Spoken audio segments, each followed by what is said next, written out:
Lover of all things lit, professional reviewer, recommender, book blogger. I am your host, Lloyd Russell, aka The Book Sage, and you're listening to Lit with Lloyd, courtesy of KCAT Radio. Hi, welcome to Lit with Lloyd. I am your host, Lloyd Russell, and today we have an author that I've known for quite a few years now, but she's done a whole bunch of stuff since the last time that I saw her. And she's going to tell us some very interesting things about a lot of very interesting subjects. So let's get started. Welcome. It is truly great to see you again. Lloyd, it's great to be here. Thank you for inviting me. So what is it you want to ask? All these great subjects and great topics? Yeah, we're going to start with a couple of softballs first. Okay, good. Just a point of notice. You are the second straight author that we've had that is from Chicago. Okay. We all left there. Were you South Side or? North Side. Okay. So more Cubs than White Sox. Very definitely, yes. Okay. Yeah, all right. How did you end up in the Bay Area? I came out here to go to Stanford University. Loved the weather. We happened to hit right when Silicon Valley was taking off with the computer technology, and decided to stick it out, and have been here ever since. So a number of decades. Okay. All right. Well, let's get into it. What did you do after you graduated from Stanford? I ended up in the communications industry, actually the cable television industry, when it was beginning its ramp up.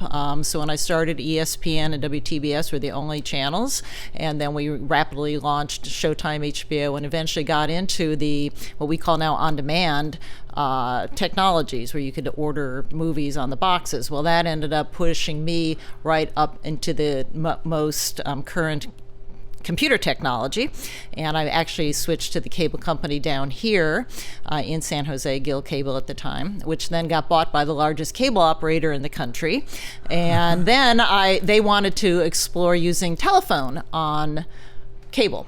So all of a sudden I was thrust into the telephone industry, and I ended up with a startup company that went public in 1992. It was the best IPO, initial public offering, I make sure I say that, in 1992 on Wall Street, and stayed with them for a few years, and then ended up launching my own consulting company because I had this breadth of knowledge of what was happening, but it was about 5-10 years before anyone else could really grasp it, but I saw how it all came together.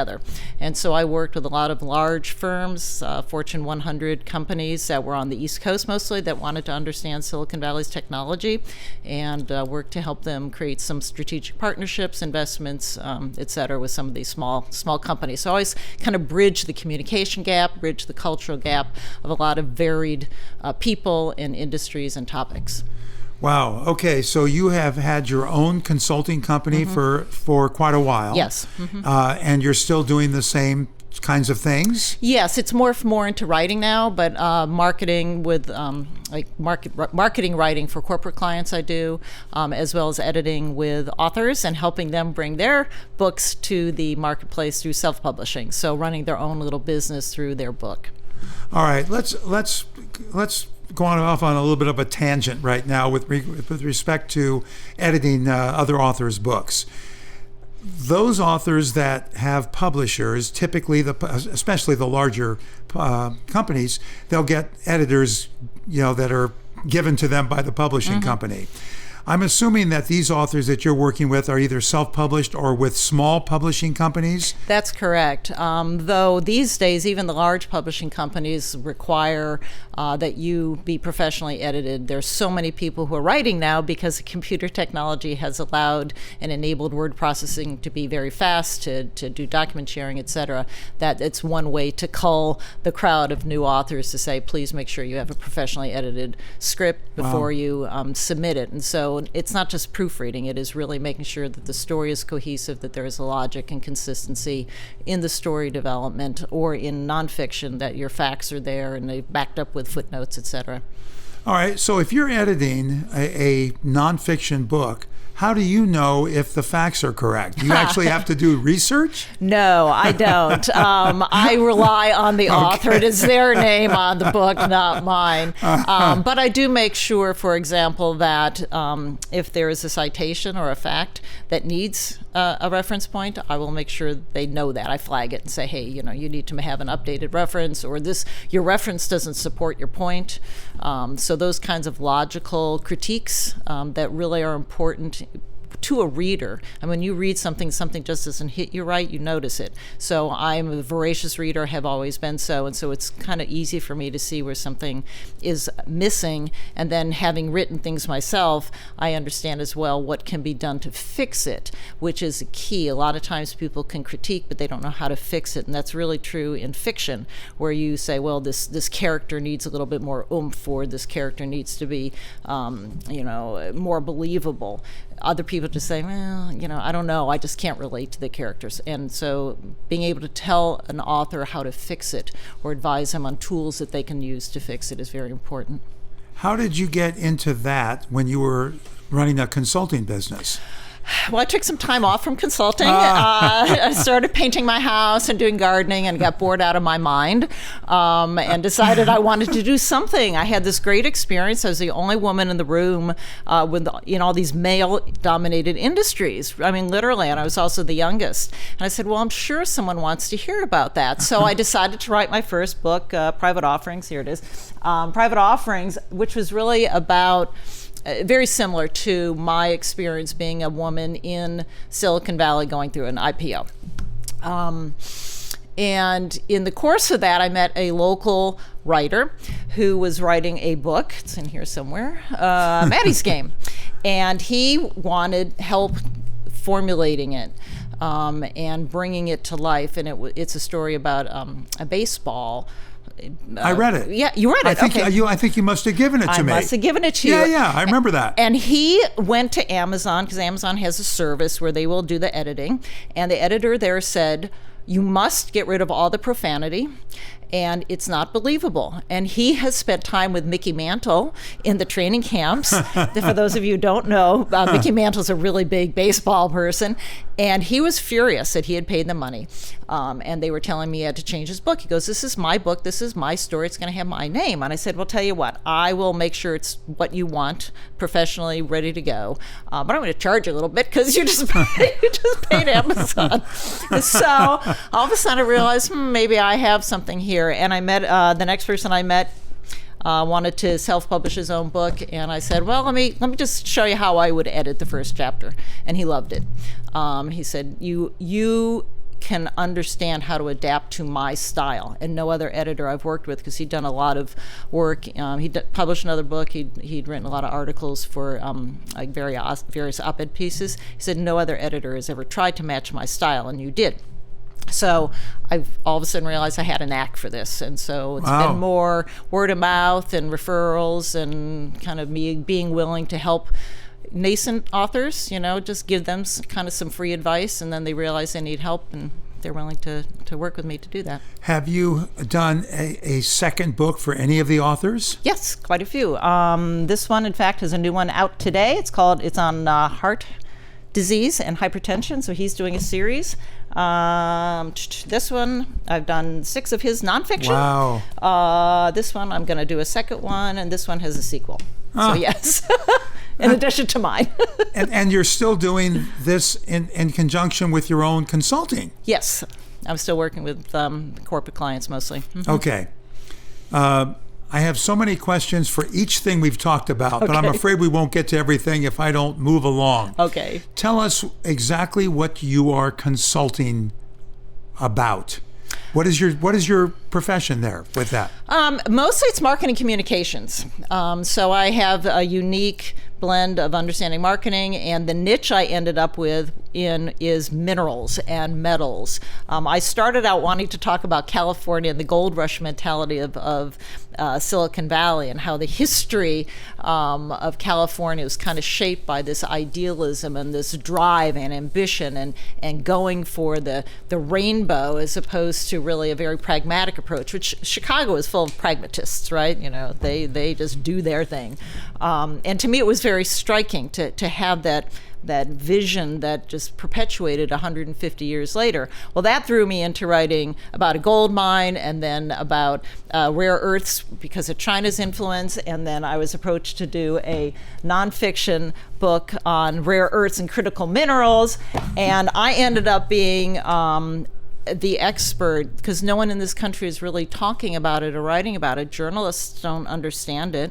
And I've been writing about it now for a number of years. And so as now the country is moving to recognize that if we want, electric vehicles, we need to have lithium, and we need copper for our electric grid, and we need rare earths to make magnets, and to have MRIs and all these different technologies that we rely on, I'm one of the few people who actually write about it. So that is my corporate has been more in that regard, but from a very much a business point of view. So people who are trying to potentially bring their companies public eventually, or want to attract investment into their company. That's kind of, I understand both sides of the equation. Okay, well, I've got the whole China and cell phone thing down a little ways, but I've been chomping at the bit, or champing at the bit. I never knew which one it was. 80 to 1 odds. What do we want to do? If you saw it in a book, would you leave it alone, no matter which one of the two it is? No, I would look it up and make sure it's fixed, and then we'd have a debate. Okay, so tell us about. I mean, this is so fascinating. Tell us about what we get from China for our cell phones, and the availability of the pieces, and what's happening. We're all going to be super interested to hear this. Okay, so let me start with the basic premise. I got involved because I saw that Silicon Valley tech companies, which had become more and more apps, you had the Facebook, the social media, the Google software. And when I grew up in Silicon Valley, it was all the hardware companies, right? And we had moved all of our manufacturing offshore. And in 2010, Japan was faced in a situation where China stopped exporting rare earth elements, which are, if you think of your periodic table of elements, there are 17 tiny little ones way buried down that you never studied in high school because they're fairly new in terms of having applicability to today's life. China basically tanked Japan's manufacturing sector. And I kept on waiting for our local media to cover it. And in 2013, they still were not talking about the risk that we had no second source for this, that we were 100% reliant on China. So I decided to write a sequel to Private Offerings, which was Rare Metal, which really just moved us into a situation where China, fictionally, decided to stop exporting the rare earths, which they mine as a byproduct of iron ore, to the U.S. and what that did to Silicon Valley tech companies, what that did to the defense, because this is used in submarines and night vision goggles and all of our national security as well. So that launched me, as I said, into this big time. So in terms of answering your question, these little minerals, they have unique properties to handle heat, and very, very nuanced functions that more and more of our technologies, as they've become miniaturized, and when they're in their tiny form, they exhibit huge amounts of heat, right? And so you need something that can handle that. So these minerals have been used and developed through the metallurgy field, to do all these different things, to perform all these different functions that are necessary. But because we exported our manufacturing, outsourced our manufacturing to China, they're the experts in it. They're the ones who are still mining iron ore for their steel industry and their aluminum industry. And these are so tiny, and we use so few of them, it's not cost effective to mine them around the world. It's only cost effective when it's a byproduct of iron or copper, some of the major metals. So where we are now is that the U.S. is 100% import dependent on different countries for about 15 metals. I can't remember the exact number. It comes out every year, and 35 of them are considered critical to our national defense or our national economy. So the USGS, the Biden administration currently, the Department of Energy, the Department of Interior, everyone's realizing that we cannot move forward a lot of these initiatives for using high tech unless we have a solution for this. And I don't think anyone anticipated COVID would interrupt our supply chains. This was fictional, it was purposeful. But I've always been saying for the last few years that China isn't required to export anything to us, even though that we may have a trade agreement, even though through globalization it may make economic good sense for them to do so. We can't require them to do that. That's slavery, right? So all of a sudden COVID hits and they are shut down still in Shanghai and Beijing. Our supply chains are interrupted.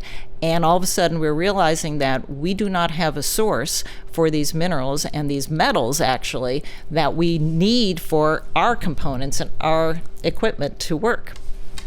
And is it isolated on cell phones, or is it no. a whole bunch of stuff? Oh, pretty much everything. Cars, your own car currently, not even the fancier cars, but the current cars use like tons of metal that are used in your windows going up and down. Every single one of your chips uses it. The semiconductor shortage was partly because we couldn't get some of the, I think it was the gallium arsenide. Anything that is steel coated, aluminum coated, it requires it. Phones are just one thing that everyone can relate to. Can you live without your smartphone? And everyone these days, no. Kids don't even know what life is without it. Yeah. But it's much broader. It's aerospace. It is submarines. It is pretty much everything in your life. MRI machines, right? Wow. Magnets use metals. Okay, I want to continue on this discussion. Okay. We got to take a quick break. We'll be back in a minute. Great.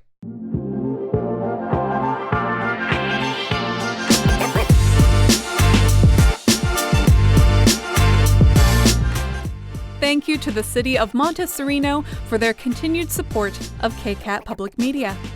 The City of Montessorino has enabled KCAT to inspire, educate, entertain, and inform our community through the magic of television and digital media for over 38 years. Thank you.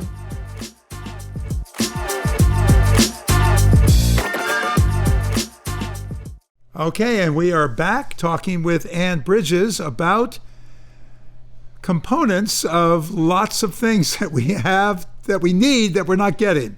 Okay, when you came to the book club, our book club back in December of 2015, you were already talking about the fact that China was kind of had a monopoly on the components we needed for at least the cell phones at that time. But nothing has happened since then? I mean, Not really. It's crazy. Well, it's going to take some willpower. The people who perceive mining is always going to be dirty are not looking at the current day mining issues. Canada and Australia make mining like 10%, 15% of their economies. They have resources. They use it to put forward, and contribute to their GDP. They're good jobs. And you can do it with an environmental sensitivity. The problem we have in this country is we have a very active media that loves showing the pictures of yellow rivers and, a huge open pit, which were done mostly before the environmental laws went into effect. Once we had the EPA and we implemented a series of regulations, there has been one of hundreds of mines that has had any problems. So they really do know how to do it. They know how, and in fact, the plans now are to reclaim mines while they're doing it. So if they open up an old mine, not only do they have to fix the old problems, then they mine it for whatever they want currently, and then they have to put it back to something that's wonderful, like a parkland, or give it back to the indigenous tribes. That's some of the work that's being done. So it's very similar to the whole fossil fuel debate. We can say we don't like it, but our lives depend on it. So at some point you have to make those kinds of priority decisions. So what are we going to do moving forward in order to not have to rely on China and the other countries that are providing, as you said, 100% of the components for many different industries.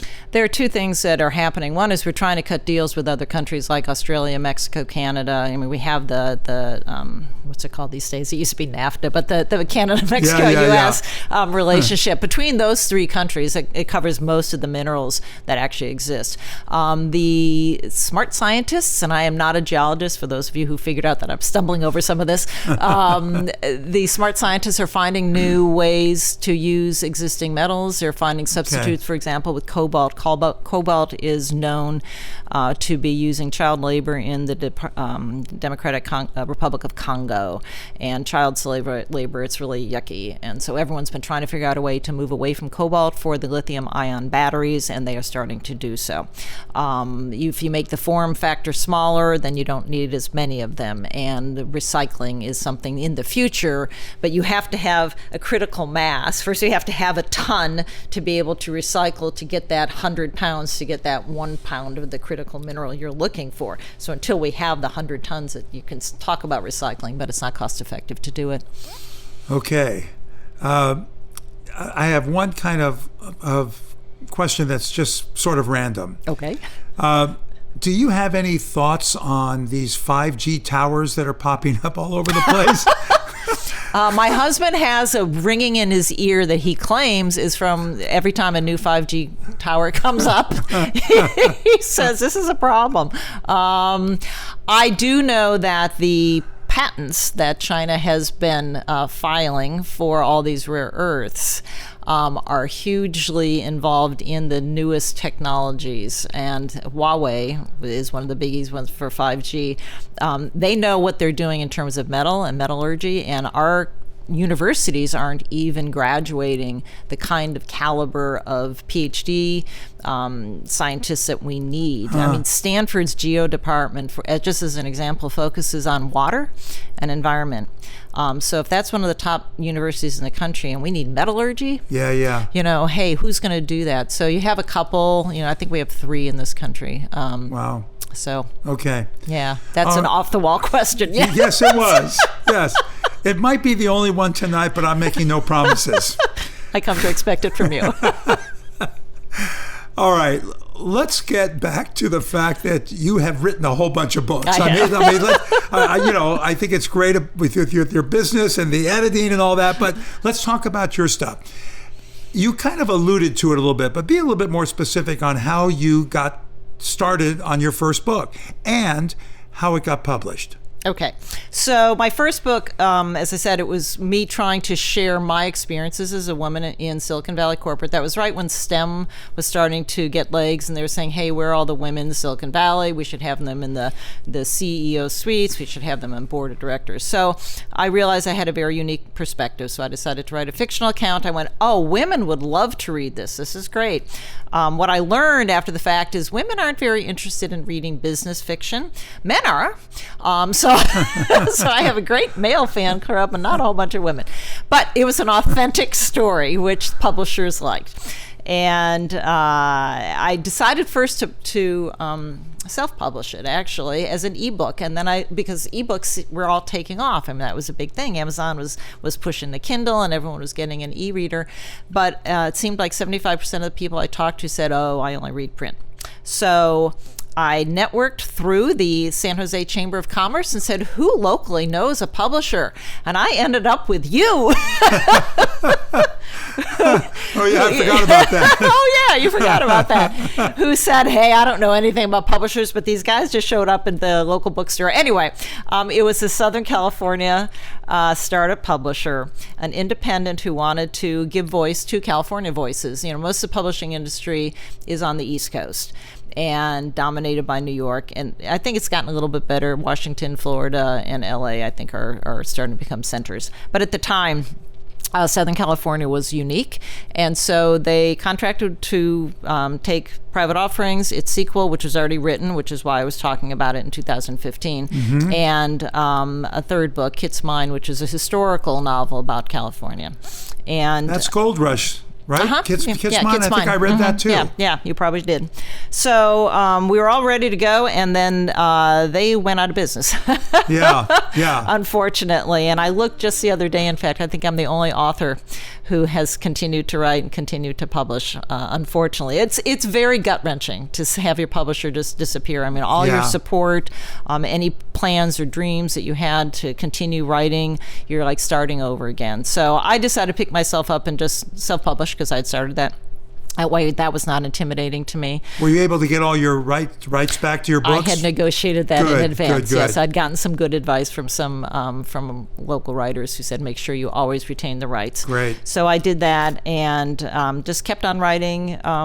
Actually, I think the fourth one I wrote was Mercury's Fake Message, and then this one, and then I did an ebook in conjunction with my role-playing game guy. We did a short story. So that has been my writing that's been published. I keep on waiting for the inspiration to do another one, but I haven't hit it yet.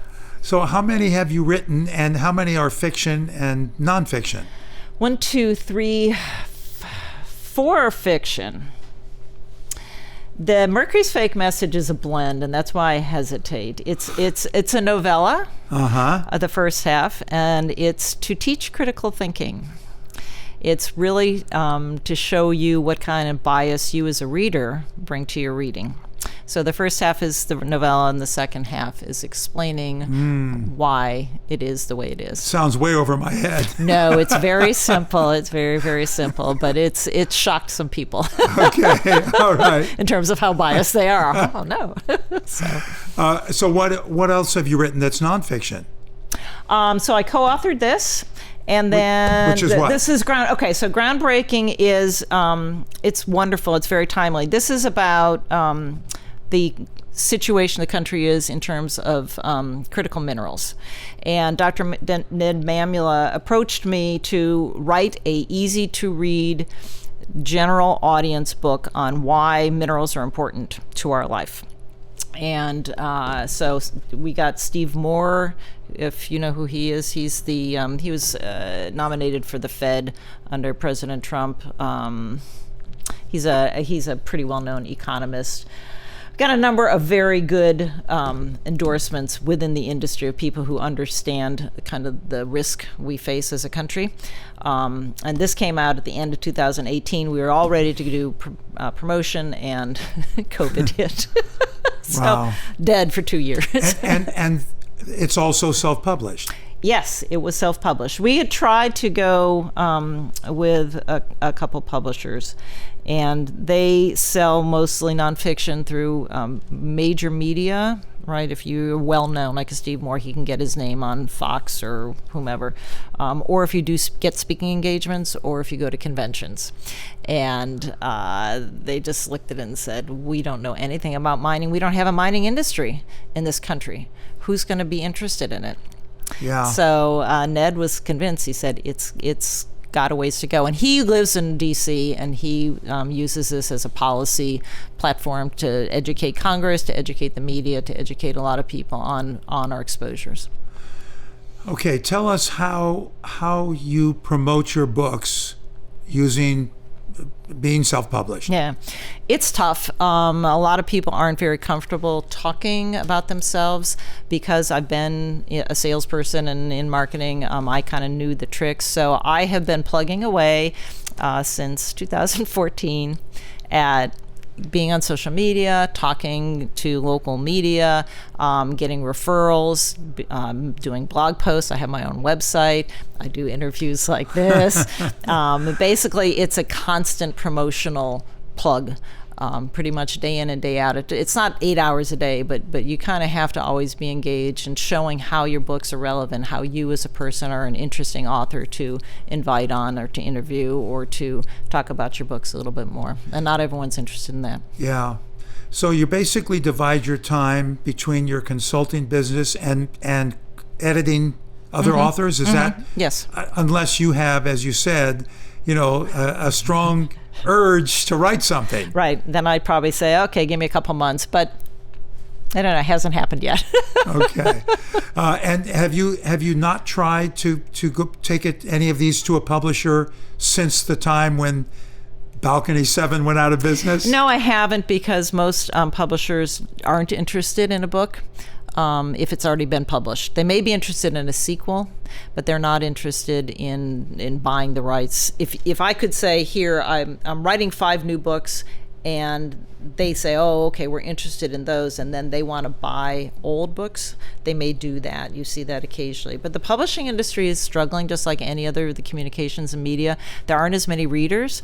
Podcasts are phenomenal, and audiobooks, which is a whole different kind of production. In other words, you don't need an editor. If you write a good book and you're willing to record it yourself and you know how to use the technical editing tools, they don't need me. And maybe to make sure the story is right, but in terms of proofreading and make sure that every single, I is dotted and T is crossed. Yeah. Do you have any books that are audio? I don't. This guy, Ben Wiener, he's a venture capitalist in Jerusalem. I get him from everywhere. He did this in audiobook because he listens to him, and he loved it. It was a very interesting experience to work with him on that. So yeah, you choose a voice. You have to find someone who can, in Jerusalem, he had to find someone who could speak Hebrew well and pronounce the street names, and it was kind of interesting. Well, Josh, who shared Balcony 7 with you, but was fortunate enough to get at least one children's book published before they went out of business, he has a very good friend who is an audio book narrator.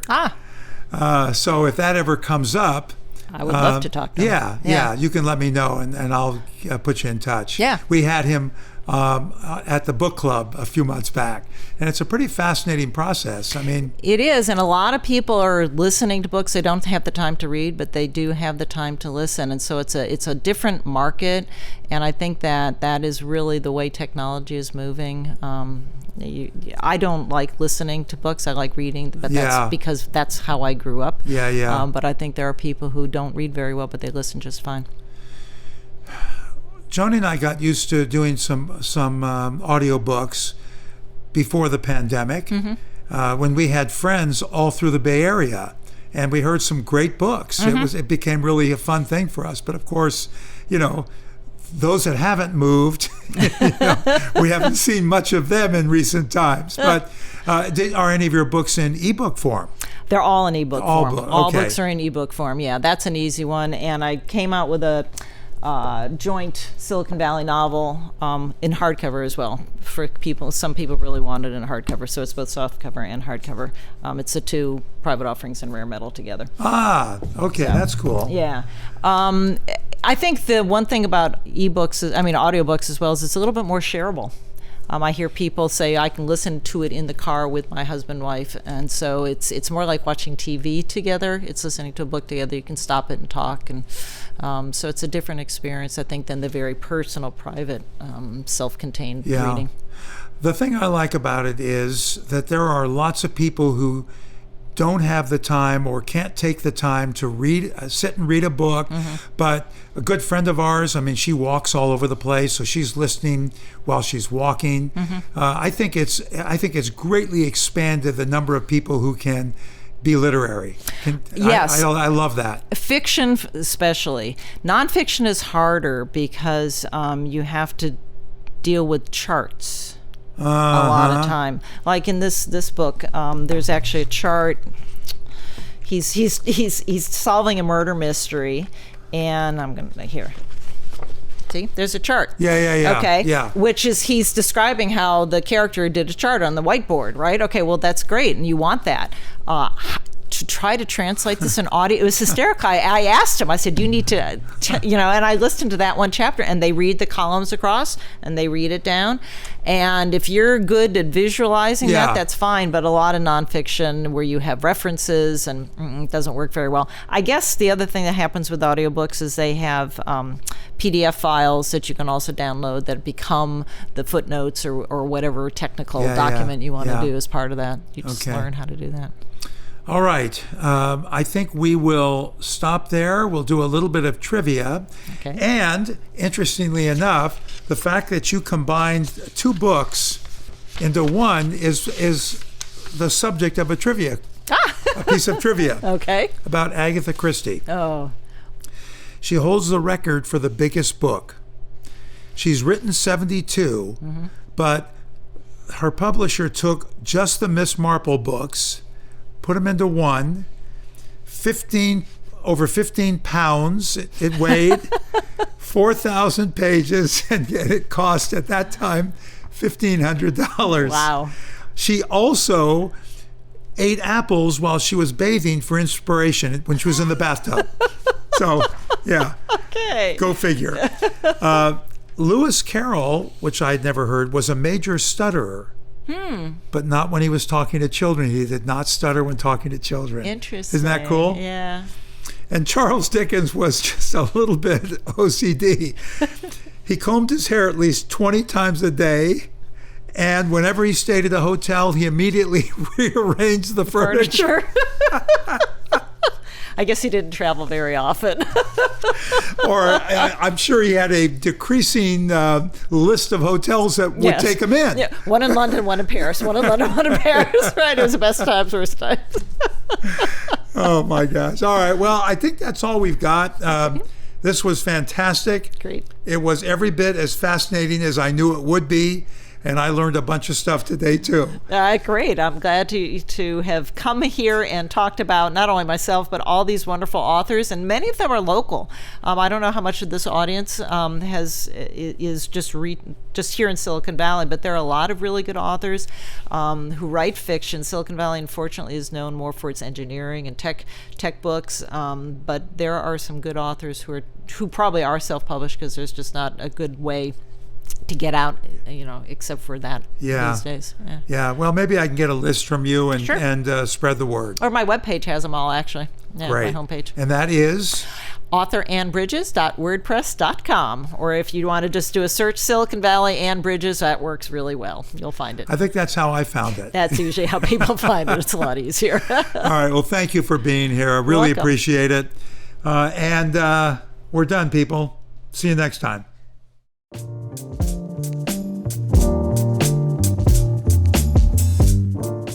You just heard Lit with Lloyd here on KCAT Radio. Explore all our KCAT original programming at kcat.org/radio.